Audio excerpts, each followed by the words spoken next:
మేడ్చల్ జిల్లా నాగారం మున్సిపాలిటీ పరిధిలోని రాజ్సుఖ్ నగర్లో చోరీ జరిగింది. ఇంటికి తాళాలు వేసి ఉండడం గమనించిన ఇద్దరు దొంగలు దోపిడీకి పాల్పడ్డారు. 2 తులాల గోల్డ్తో పాటు అరకిలో వెండి ఎత్తుకెళ్లినట్టు బాధితులు చెప్పారు. దుండగుల చోరీ ఘటన ఇంటి ఆవరణలోని సీసీ కెమెరాలో రికార్డ్ అయ్యింది.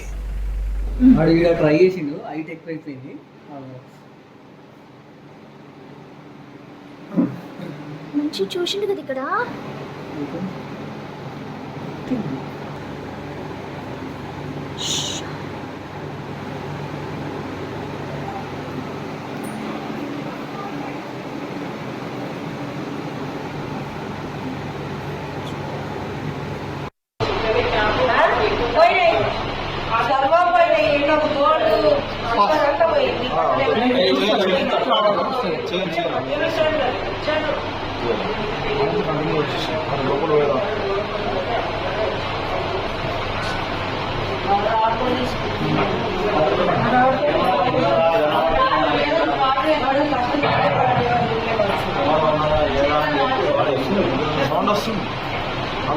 మాట్లాడుకుంటే